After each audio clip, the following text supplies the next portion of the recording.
Mi hermano vendió la casa de mi mamá mientras ella estaba hospitalizada, pero no sabía que ella había dejado todo preparado.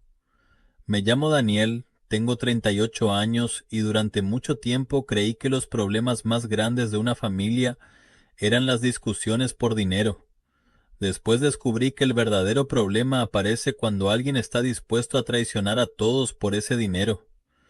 Nací y crecí en la colonia Portales, en la Ciudad de México.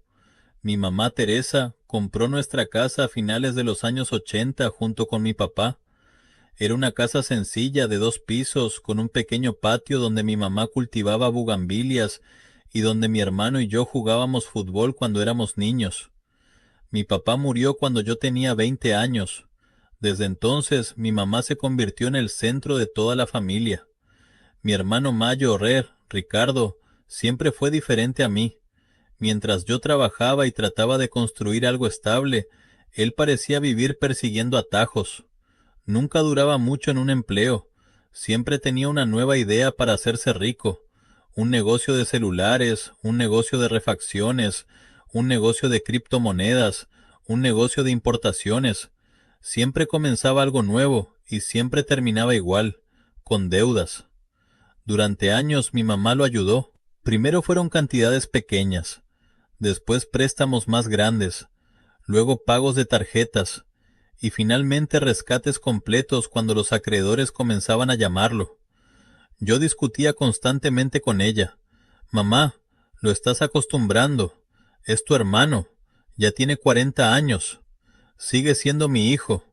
Esa era siempre su respuesta, y yo terminaba quedándome callado, porque sabía que jamás cambiaría de opinión.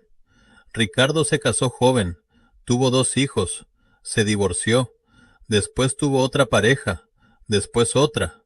Su vida parecía una serie de incendios que él mismo provocaba, y siempre esperaba que alguien más llegara con agua, normalmente mi mamá. Cuando ella cumplió 68 años, comenzó a tener problemas cardíacos, nada extremadamente grave al principio, pero sí lo suficiente para que los médicos le recomendaran reducir el estrés. Eso era casi imposible. Cada semana aparecía un nuevo problema relacionado con Ricardo, un préstamo, una demanda, un negocio fallido, una discusión con alguien, un dinero perdido, algo, siempre algo. Una tarde llegué a visitarla después del trabajo. La encontré sentada en la cocina mirando una libreta. Parecía preocupada. ¿Qué pasa? Nada. Te conozco. Suspiró. Ricardo volvió a pedirme dinero. No me sorprendió. ¿Cuánto? 200,000. Casi me atraganté con el café. ¿Qué? Dice que es una inversión. Claro que dice eso. Promete devolverlo. También prometió devolver los otros préstamos. Mi mamá bajó la mirada, porque sabía que yo tenía razón. No le di nada. Eso sí me sorprendió. ¿En serio? Asintió. Ya me cansé. Fue la primera vez que la escuché decir algo así, y pensé que quizá finalmente había entendido. Pero Ricardo no. 2 días después apareció en mi oficina. Ni siquiera sabía dónde trabajaba exactamente. Al parecer había preguntado hasta encontrarme. Entró con una sonrisa falsa. Hermano, ¿qué haces aquí? Necesito hablar contigo. Supe inmediatamente que quería dinero.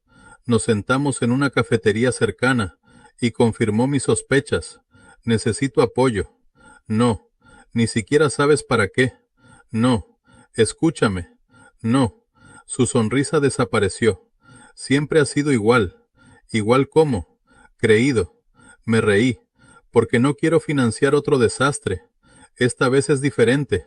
Siempre es diferente. La conversación terminó mal. Se fue molesto. Yo también. Y durante semanas no volvimos a hablar. Un mes después ocurrió algo que cambió todo. Mi mamá sufrió una crisis cardíaca. La llevaron de emergencia a un hospital privado al sur de la ciudad. Yo estaba trabajando cuando me llamaron.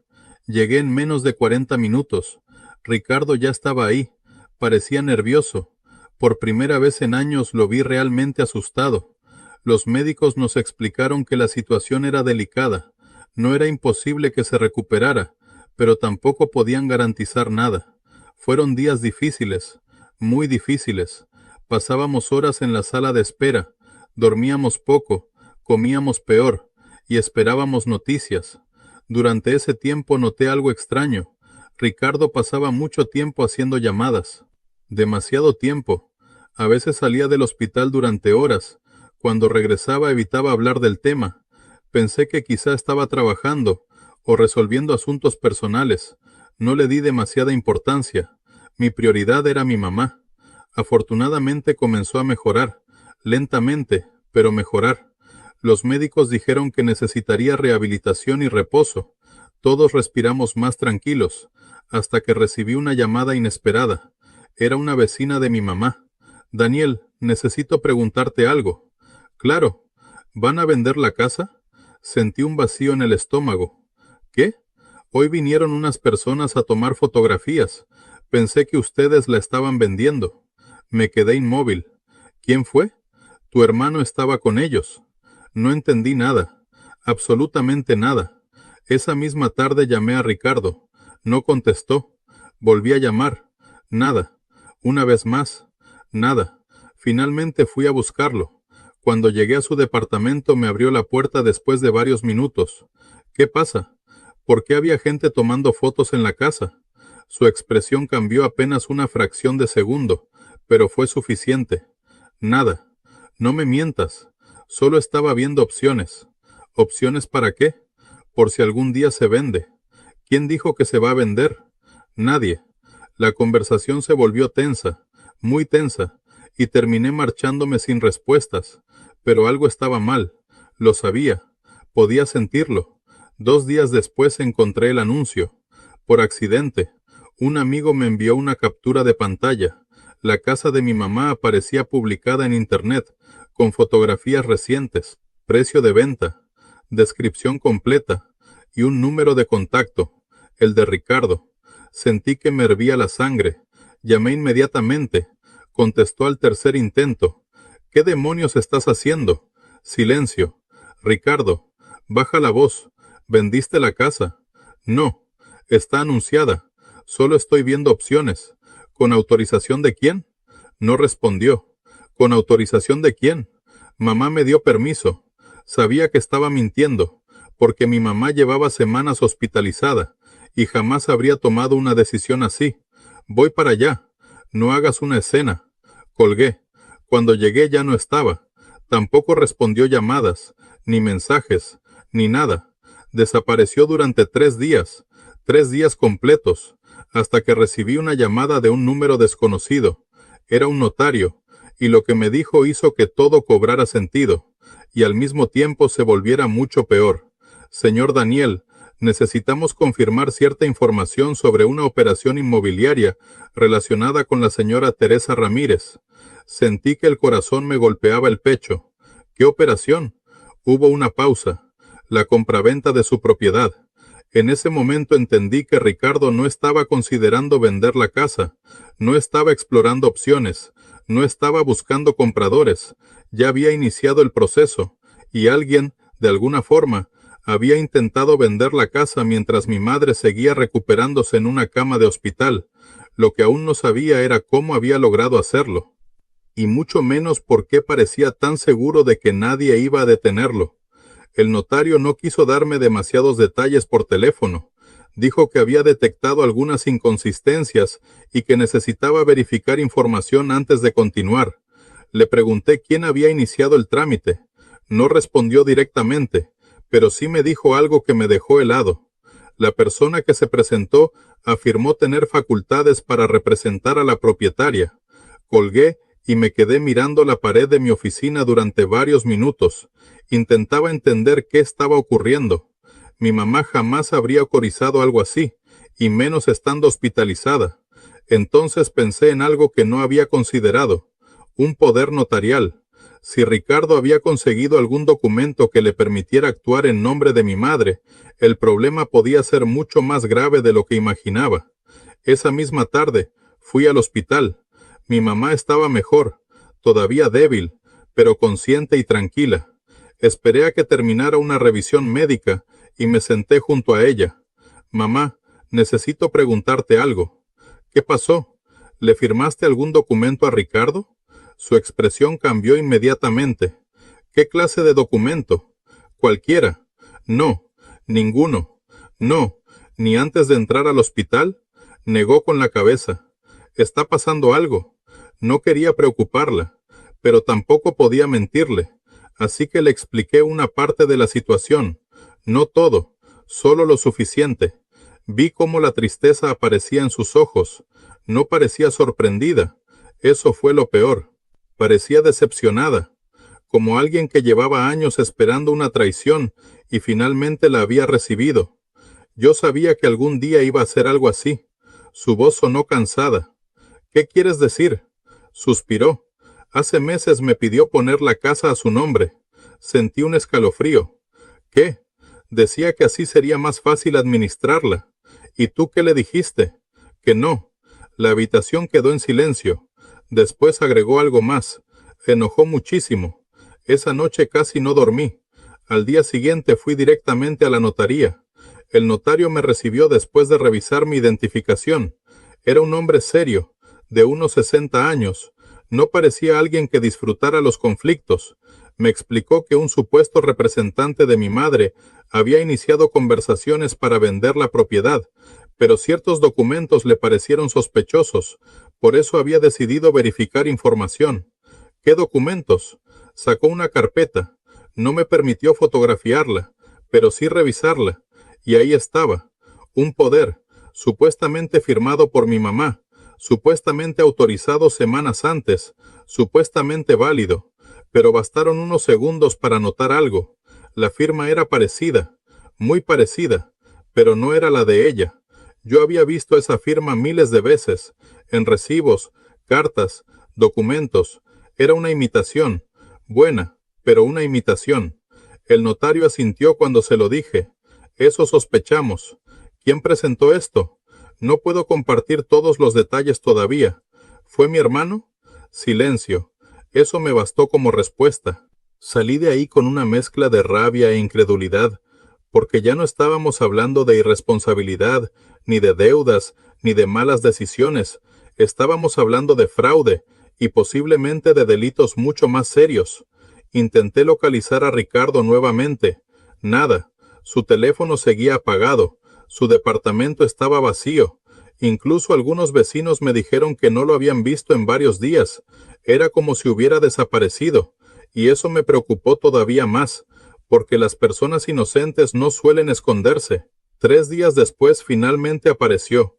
No porque quisiera, sino porque fue a visitar a mi mamá al hospital. Una enfermera me llamó. Llegué 20 minutos después, y ahí estaba, sentado junto a la cama, como si nada hubiera pasado. Cuando me vio entrar se puso de pie. Necesitamos hablar. Sí, salimos al pasillo.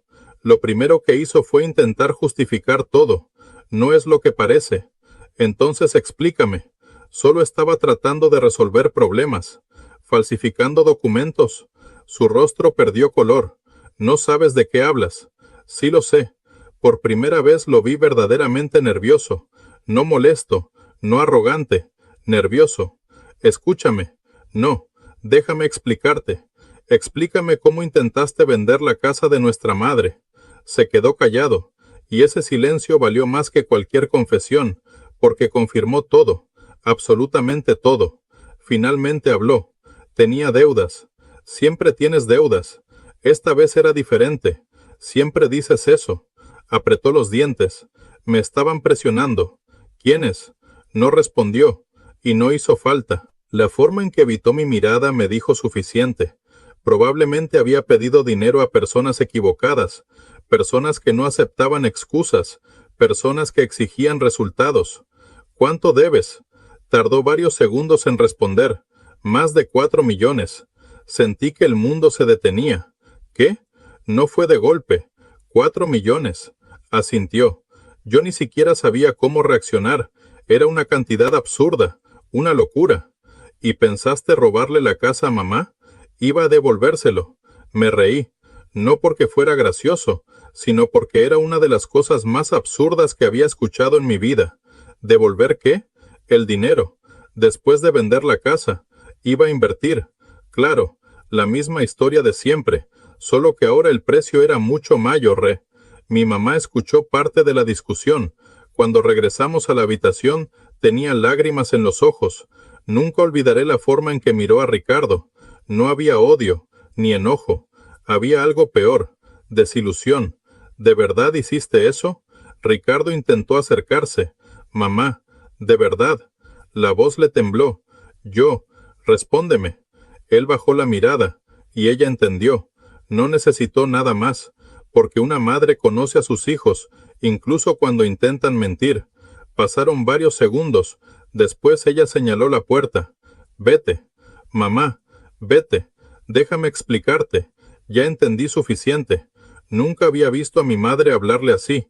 Jamás.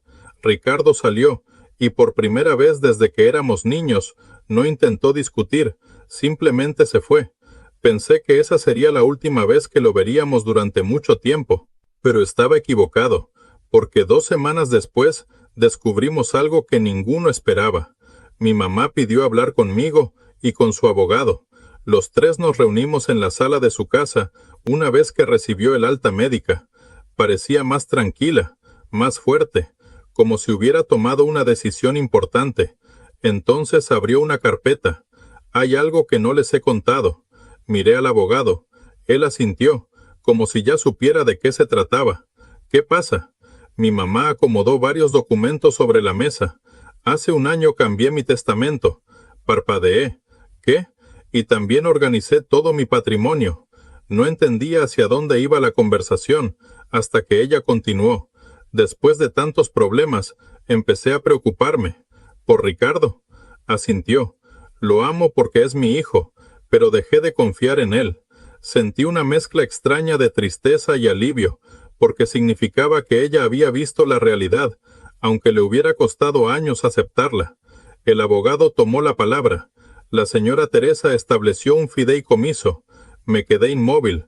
¿Un qué? Comenzó a explicarlo. La versión simple era esta. La casa no podía venderse libremente, no podía transferirse fácilmente, y existían mecanismos diseñados específicamente para evitar abusos o manipulaciones, incluyendo intentos realizados por familiares. Mi mamá había preparado todo mucho antes de enfermarse, mucho antes de la crisis cardíaca, mucho antes de que Ricardo intentara apropiarse de la propiedad. Entonces él nunca habría podido venderla. El abogado sonrió ligeramente. No legalmente. Sentí una enorme sensación de alivio, porque por primera vez en semanas podía respirar. Mi mamá me tomó la mano. No quería que terminaran peleando por esto cuando yo faltara. No tienes que pensar en eso. Sí tengo que hacerlo. Su voz fue firme. Y necesitaba proteger lo que tu padre y yo construimos. Meses después supimos que la investigación sobre los documentos falsificados seguía avanzando. Ricardo terminó enfrentando consecuencias legales. No entraré en detalles porque gran parte ocurrió entre abogados y autoridades. Lo importante es que la operación nunca se concretó.